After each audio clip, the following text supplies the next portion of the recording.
อให้ดาดาพาโกเขาล้ำรวยเฮ้ยโบแม่ดาดาพาโกลุงเนาะมีคนซับสไครต์หลายๆคนติดตามหลายๆแล้วก็คนแชร์หลายๆ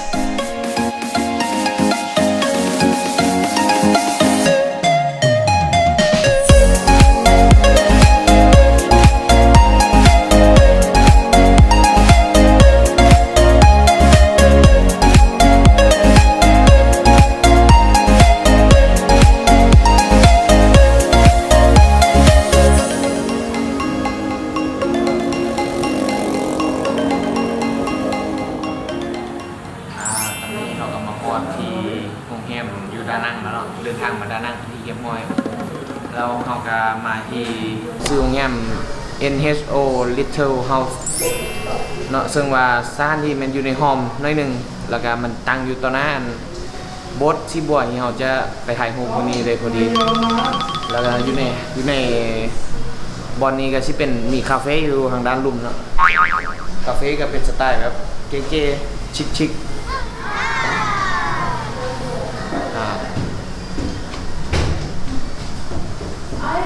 ตอนนี้เขาก็หาพนักงานเป็นเช็คเบิ้งการจองของพวกเขาแล้วของเราก็ขึ้นไปเช็คอินเข้าไปในห้องตอนนี้เขาก็ขึ้นมาห้องอยู่เฮิงมันจะเป็นสไตล์เป็นแคปซูลเนาะมีห้องแบบคนเดียวมีห้องแบบคนเดียวเลยแล้วก็มีซ่องซันแล้วก็มีซ่องซันสามารถขึ้นไปนอนอยู่ชั้นซ่องเนาะแล้วก็อยู่ข้างในนี่ก็สะอาดเป็นสไตล์โมเดิร์นเนาะอันนี้ต้องมาสัมผัสโดยตัวเองเนาะถ้าผู้ใดอยากมาสัมผัสแบบแบ็คแพ็คของแฮมมันก็ต้องมาสไตล์นี้เลยราคาก็ตกอยู่คืนนึงประมาณ30,000 กิฟต์ต่อคนก็คนมาเช็คอินไปแล้วออกกันที่ออกไปโบ๊ทซีบัวเนาะอยู่ทางหน้าเลยพอดีอยู่ทางหน้าเลยตอนนี้เราลงมากินอาหารเนาะอยู่โรงแรมเลยโรงแรมของเจ้าเลยอยู่ชั้นที่หนึ่งมันจะเป็นคาเฟ่แล้วก็มีเป็นอาหารพร้อมพวกเราก็ได้มากินอาหารเป็นอาหารที่เบามวนเนาะชื่อว่าบุญจ๋าอาหารบุญจ๋าก็จะเป็นข้าวปุ้นแล้วก็มีผักมาให้แล้วพระเจ้าก็ชิมีตอนนี้กำลังท้าน่าจะเป็นพวกตอนกับน้ำหน่อไม้บุญจ๋าราคา35,000 ดองเนาะตกอยู่ประมาณ12,000 กิฟต์13,000 กิฟต์15,000 กิฟต์ประมาณ15,000อันนี้เขาเอิ้นข้าวปุ้นปักบ้านเนาะที่มีน้ำที่มาให้ขั้นตอนในการกินเฮียออฟเพิ่นว่าเพิ่นเบิ่งมาว่าซั่นบ่ได้กินมาเลยมันเบิ่งมาขั้นตอนในการกินก็แม่นเอาข้าวปุ้นว่าซั่นใส่ข้าวปุ้นแม่นก็ออฟนี่นะข้าวปุ้นพักใส่ข้าวปุ้นจุ่มน้ำจำน้ำจังซี่อ้าวกิน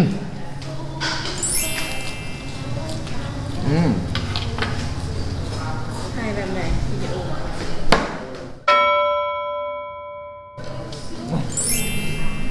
แซมรสชาติมันบุญจ๋าขั้นตอนในการกินบุญจ๋ารสชาติมันก็ที่เป็นหวานคือเขาจำน้ำแจ่วแล้วเขาปุ่นมาจำน้ำแจ่วแต่แซ่บแนะนำบุญจ๋ามาฮอนละวันนี้เข้ามาอยู่โบ๊ทที่บัวเนาะเชื่อว่าเป็นไฮไลท์หนึ่งของเมืองดานังแล้วจะมีนักท่องเที่ยวมาไล่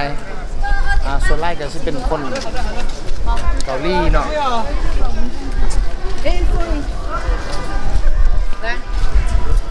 นี่ก็เป็นสิหายฮูบนะจุดไทยฮูบสำคัญที่มาฮอตเมืองดานังแหละเป็นโบ๊ทที่บัวเนาะหรือว่าพิงค์เชิร์ตเฮาก็ย่างมาบ่ไกลเนาะเพราะว่าโรงแรมบ่ที่พักของเฮานี่ตั้งอยู่ข้างหน้านี่เลยแต่ย่างข้ามทางมาแล้วก็แม่นอันนี้ก็ถือว่ามันก็สิเก่าแก่นิดนึงแต่มันก็ยังมีความอมชมพูแล้วก็เนียนข้าวนุ่มช่วยบ่แม่นผู้สาวเลยตอนนี้เขาก็มาฮอตที่แคมป์ฮาร์ดที่มีคนไลน์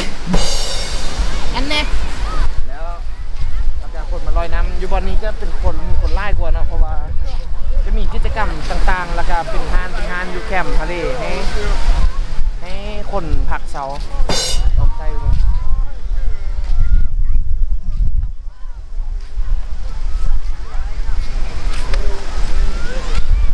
ส่วนตอนนี้เขาก็ลิ้นน้ำทะเลมาก่อนบนไฟแล้วคนเต็มมาเลยคนไฟหรือว่าคนน้ำนั่นแหละเอามาเบิ่งมาก่อนคนน้ำเนาะคนเต็มนี่เลยเต็มค่อนข้างเลยงานเขาไปไหนบ่ได้เป็นเวลา9 โมงตรงเนาะอีก1 นาทีอะไรเนี่ยใจเดียว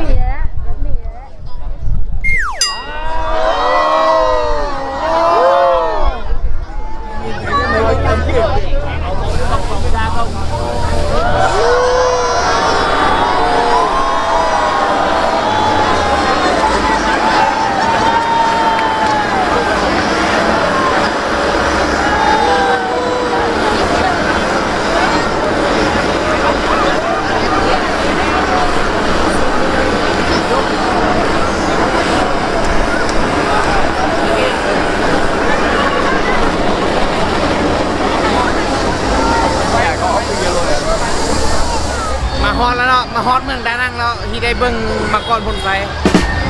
วันนี้เราก็สิไปลองกินเขาอยู่ตลาดกลางคืนเมื่อเช้าของวันที่5วันที่6ของเราเนาะเราก็ได้เช่ารถจักรนี่ของแท้เราได้เช่ารถจักรมือหนึ่งคันหนึ่งมือละ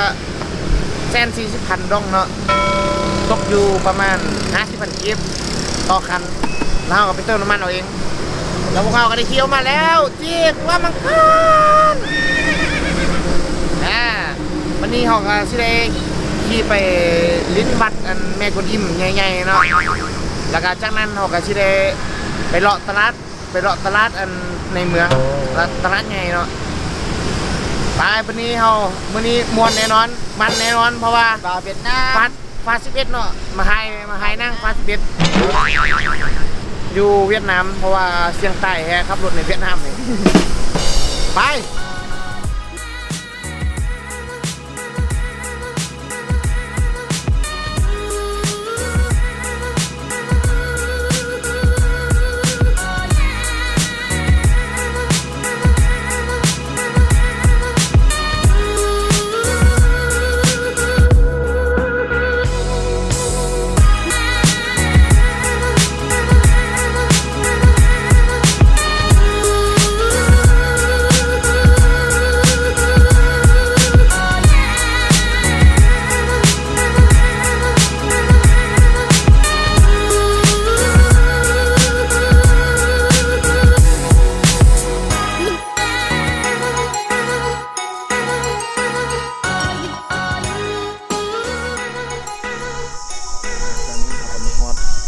วัดแม่กวนอิมใหญ่เป็นที่คำฮอยเนาะก็ออกมาจากในเมืองประมาณ15 นาทีเช่ารถจักรมาเองเลยขี่รถจักรมาเองอันนี้ก็จะเป็นวัดอันน่าจะเป็นวัดอันไว้ให้คนบูชาแล้วก็นั่นก็เป็นแม่กวนอิมนะองค์ใหญ่ขนาดข้างในแบบปั่นอยู่สวรรค์เลยแบบมีต้นไม้เต็มไปหมดแล้วก็มีพระพุทธรูปเนาะต้นไม้โดยล้อมอ้อม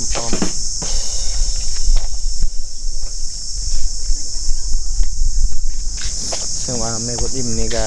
คนจีนแล้วก็คนเวียดนามเพิ่นเชื่อในการที่จะมาขอพรต่างๆเนาะบ่ว่าจะเป็นขอพรทางด้านโชคลาภทางด้านเนื้อคู่การหน้าที่การงานต่างๆก็ที่มีหลายคนมาขอพรอยู่นี่โดยส่วนใหญ่ก็สิเป็นชาวต่างชาติเนาะที่เข้ามาท่องเที่ยวในประเทศเขาเจ้าภายในวัดและออกไปนอกวัดนี่ยังมีความวิวและเวลาเขาออกไปนอกวัดเขาก็เห็นวิวกันงามเต็มอันนี้หน้าวัด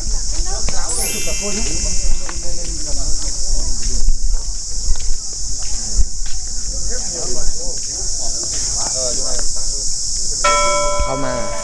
ในแม่กวนอิมเป็นที่เฮมฮอยแล้ว ซึ่งว่าก็มีไล่คนเนาะเข้ามาถ่ายรูปแล้วโอ้ใหญ่แฮะเพิ่นว่าข้อพรยังก็ได้ว่าซั่น โอเคเห็นว่า โอ ล่ะ เคแล้วเพิ่นตอบโอเคแล้วเราก็บ่ข้อยังไล่เนาะข้อให้ดาดาพาโกเฮาล่ำรวยเฮ้ยบ่แม่นข้อให้ดาดาพาโกลุงเนาะมีคน Subscribe หลายๆคนติดตามหลายๆแล้วก็คนแชร์หลายๆก็บ่ข้อยังละมาฮอตเวียดนามนี่มาข้ออย่างเดียวแล้วข้อให้ได้เมียพร้อมสำนีเนาะเขาก็มาฮอตมาโปมอเทนเนาะแล้วเป็นผู้แม่ก็เอิ้นผู้มาโปเสียอันนี้อยู่ห่างมาห้อยอันเนาะก็ออกจากดานังมาประมาณ10 กิโลเมตรก็มาฮอต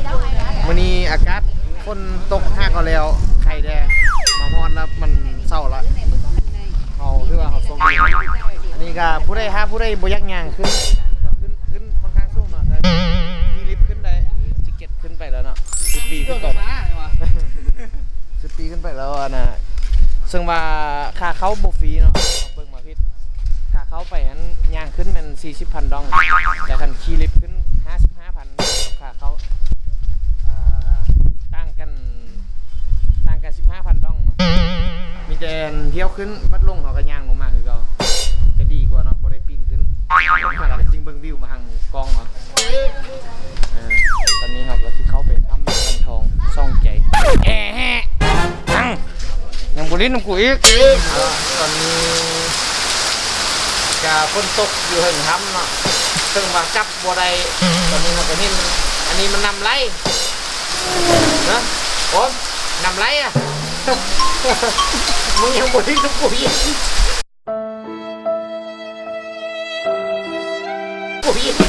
เอากระพอแล้วเนาะที่ห้านเป้มันบ่อ่านบ่ออกเป้มันบ่เป้แม่นนะแล้วเอากระมาตามห้อยมอมพนัดแดกเนาะเพิ่นได้รีวิวลงYouTube ยกลงช่องของเพิ่นเอาก็ลองมาชิมเบิ่งแต่ว่าห้านนี้ก็น่าจะเป็นห้านดังเนาะเพราะว่าตั้งแต่ขี่รถมาก็ห้านนี้คนไล่ทุกโมงแล้วก็มีราคาติดอย่างคักแน่น่าจะเป็นราคาที่มาตรฐานเพิ่นเลยมีคนมาไล่แล้วก็อยู่นี่เนาะอาหารซีฟู้ดเพิ่นสิสั่งเป็นกิโลแล้วให้เฮาราคาเป็นกิโลเลยล่ะเพิ่นสิไปปรุงเป็นอาหารมาให้เฮาบ่ว่าจะเป็นครัวเป็นแกงต่างๆแต่ว่าคนนี้ไล่แฮะเนี่ยเบมันเบิ่งให้อ่านออกก็อ่านให้ฟัง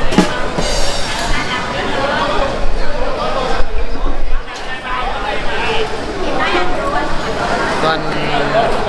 อาหารกับราคาก็คือว่าฮึกเนาะอยู่เวียดนามเพราะว่าอยู่แคมป์ทะเลราคาอาหารซีฟู้ดก็จะฮึกกว่าอยู่บ้านเฮาฮึกกว่าหลายเอาละอาหารเฮาก็มาเต็มโต๊ะแล้วสั่งปั่นกินบักไล่คนเลยอาหารมีปลาเนาะเพิ่นก็เฮ็ดเป็น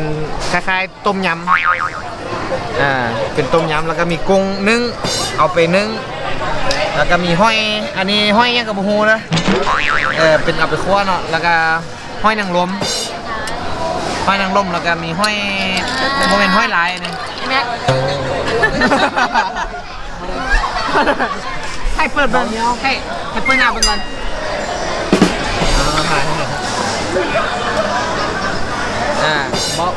บอกเงี้ยบายบนให้บาย30เด็กยกเด็ก30ไปแพงเนี่ยเอาไปย้ำจากบ้านเลย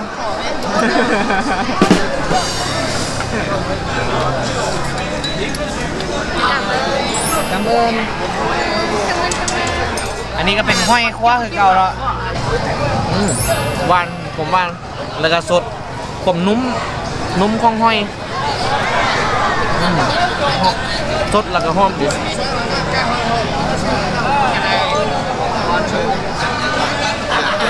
โอ้ห้อยนี่ห้อยคว้าน่าจะแซ่บสุด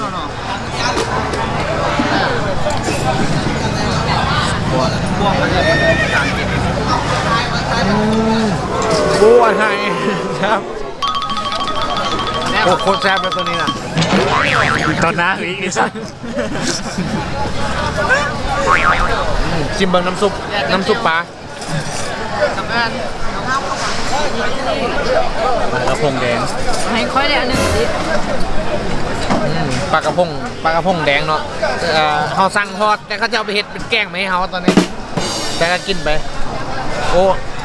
ทุกอย่างแบบมีความสดเลยแบบกินอยู่แคมป์ทะเลแนะนำฮานี่ของเขาดีจริงๆอย่างตอนนี้ก็ยังมีปลาหมึกเนาะกับข้าวผัดยังพอได้มา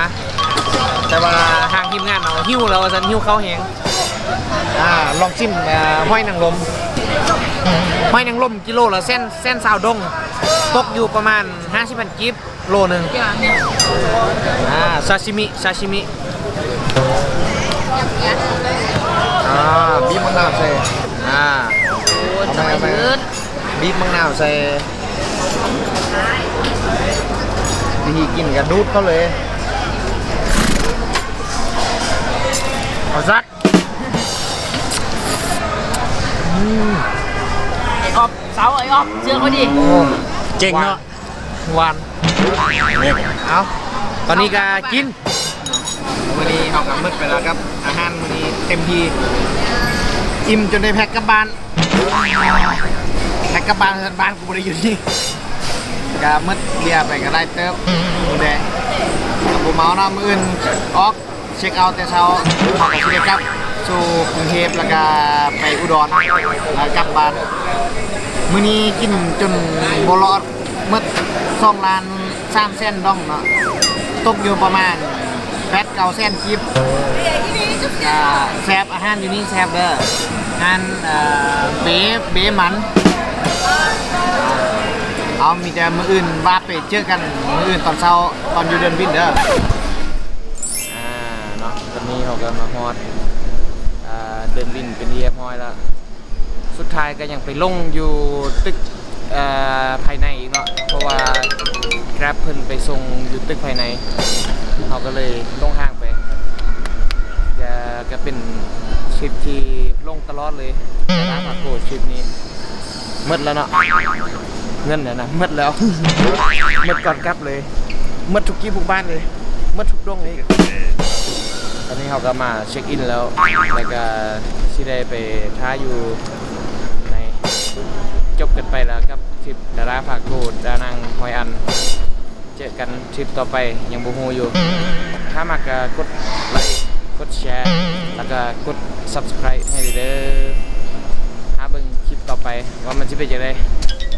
เมื่อยเมื่อทุกคนนะตอนนี้ไกลแล้วไกลที่ใต้แล้ว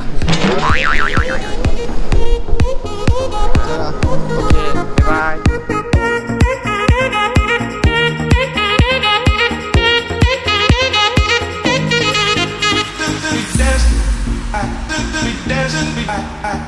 we dance.